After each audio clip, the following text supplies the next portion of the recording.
Let's meet Tabby Tillman. When I moved to Baton Rouge, I started going to the clubs. Going to Tabbys, that's where everybody go. Learn how to play. They all went there. All went there. And this is what the blues do. It makes people think, and I'm sort of like a minister. And I'm just out here, I stay out here with Tabby, you know, and just try to keep it going. Otherwise, it seemed like me and him are the only ones really trying to keep the blues alive. Well, I was born in the deep of the country, like I would call it, Lindsay, Louisiana. And I grew up with, I got 14 brothers and one sister. It's quite a large family, but I'm self-taught, right? Nobody taught me anything. That's all I ever wanted to do was play blues.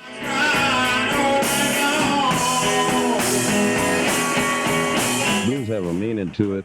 Every word and the blues number's got a meaning to it, some kind of meaning.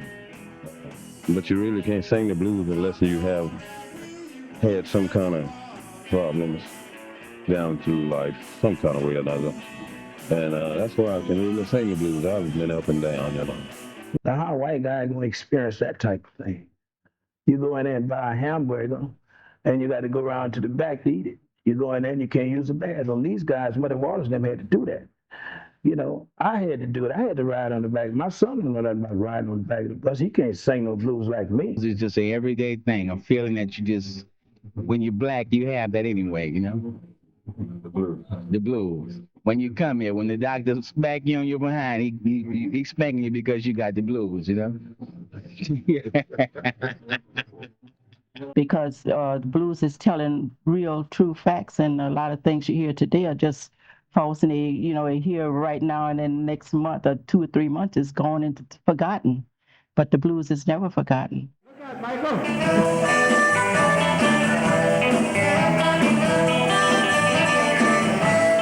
Last of the 60s. When they turned 70, that's when the blues just went, especially it just went down. And radio station quit playing. As the kids grew up, they couldn't hear it no more. They didn't know nothing about it. And I played a club called Club Carousel, an all-white club in the 60s. And we used to pack them there. I played 3.5 years. Yeah, I remember Club Carousel. When you cross the old Mississippi River Bridge on the left, I used to play there with Robert Milburn. He used to bring me there. He had a band. I played, sit in with him.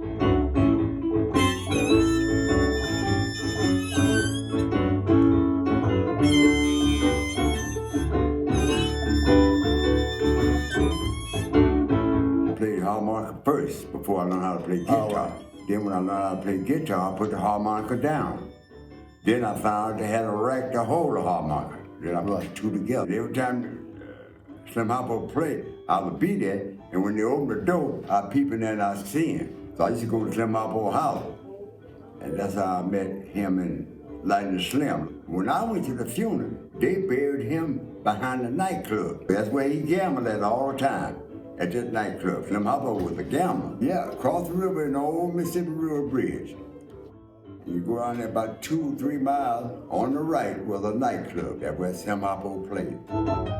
Slim Hopper was a good friend of mine, and he had million sellers out, but he didn't get the money he was supposed to get, you see. Raining in My Heart was 61. Well, the man wasn't.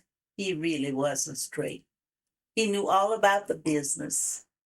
And the first time that we went over there and he heard Raining in My Heart, he knew. He admitted this is going to be a gold record. And I don't know what he told James, what he said to him. But that particular time when he went for the recording section, I didn't go with him. But I remember telling him, please don't give Miller Raining in My Heart, because Miller had asked for it. Yeah, what happened there, that was one of the things, because I had a contract. And I went to Los Angeles, Hollywood. And he had done Raining in My Heart, did well. Nobody wanted him before. Nobody had ever taken time to listen to him. And frankly speaking, what sold him was his gimmick, the nasal sound. Rain My Heart, he came to me one day and he says, Mr. Miller, he says, I got a good title for song. He said, I've been trying to write it, but I'm not having luck. And he knew I'd written a lot of songs, different ones. He says, I'd like for you to write a song. And that was the title of it, Rain My Heart.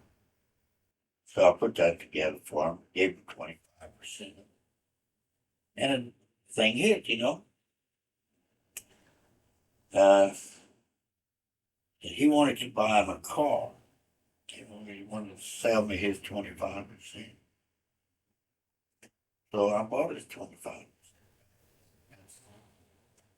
Hey, you hear all kinds of stories about that. He wrote it and I stole it or I bought it. I bought his 25% that I'd given him for the title of the song. That's all he had.